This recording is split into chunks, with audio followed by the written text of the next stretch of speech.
O Governo, ou que margem é que tem o Governo para preparar o próximo orçamento para 2010? Respondendo a uma pergunta muito simples, que deveria ser aquilo que o engenheiro José Sócrates e o seu Governo deviam estar a fazer já pelo menos há 2 meses, ou há quase 2 meses. E se o Governo governasse? E se o Governo governasse, em vez de estar sistematicamente a pensar qual é a operação de chantagem sobre o país que vai lançar no mês seguinte ou na semana seguinte? Desde que começou a governar, já vamos na segunda ou na terceira operação de chantagem e de vitimização. Certamente que seria a altura de travar este processo e de dar alguma estabilidade ao país, e dar alguma estabilidade ao país era termos um governo que quisesse de facto governar.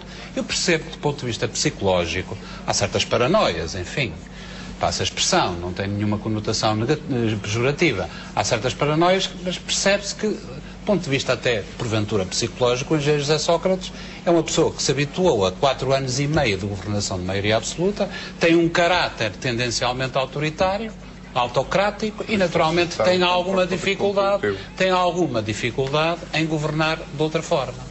Há, na nossa história política, vários exemplos de longos períodos em que isso não sucedeu. Que abertura existe, vamos a questões concretas, o nosso por parte governo do terá Partido que fazer, Comunista para possíveis negociações com vista ao Orçamento de Estado? Fazer, por exemplo, relativamente ao Orçamento de Estado, não é apresentar uma proposta-chave na mão.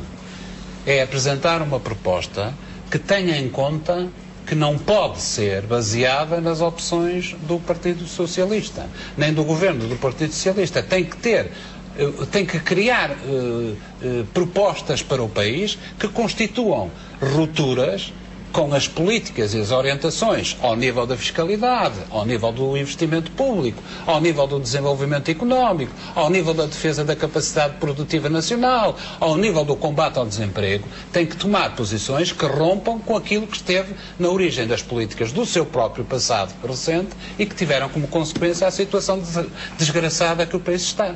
Não só, naturalmente, por influência do Governo, mas também, necessariamente, por influência do Governo. Eu temo é que, perante esta situação, e confesso-lhe, o Partido Socialista, ou o engenheiro José Sócrates, não seja tentado a fazer o que o Dr. Guilherme fez em Matosinhos. Não tinha maioria absoluta e foi fazer o Bloco Central, isto é, a aliança com a direita. Eu receio é que estas tentativas constituem uma espécie de cortina de fumo que fazem com que, tendencialmente, por exemplo, o engenheiro José Sócrates possa, enfim, numa curva apertada, negociar com a direita, isto é, dar prosseguimento àquelas políticas que neste momento já estavam em execução. Essa direita pode traduzir-se, por exemplo, que numa manobra dilatória, mais uma vez sobre a regionalização, diz que não, que é possível fazer a regionalização sem referendo, depois de primeiro e antes de ter feito uma revisão constitucional. Isto é, querem primeiro fazer a revisão constitucional, tirar o referendo da Constituição e só depois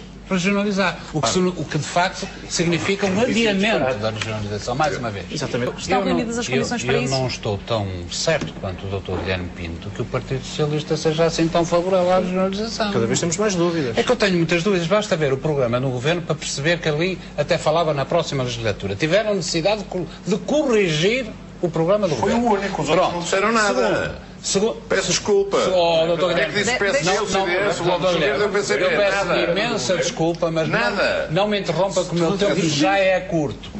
Primeiro, corrigiram o programa do Governo para dizer que era nesta legislatura e não na próxima. Segundo, num programa de 120 páginas, a prioridade do Partido Socialista sobre a regionalização é tão grande, que o que dedica à regionalização são 3 linhas. Em 120 páginas, 3 linhas, não significa grande prioridade. E sabemos que já depois desta legislatura ter iniciado declarações e entrevistas do Dr. Jorge Larcão, do Dr. Francisco Assis, do Dr. Renato Sampaio, inclusivamente o Dr. Renato Sampaio, apontavam em dúvidas sobre a regionalização e se era nesta legislatura. Ora, o que é verdadeiramente espantoso, eu acho muito bem. Acho que este é um bom sinal. O sinal das jornadas parlamentares do Partido Socialista finalmente são um bom sinal. Porque toda a gente sabe, o país sabe claramente que do PCP não tem nem nunca tiveram nenhuma dúvida.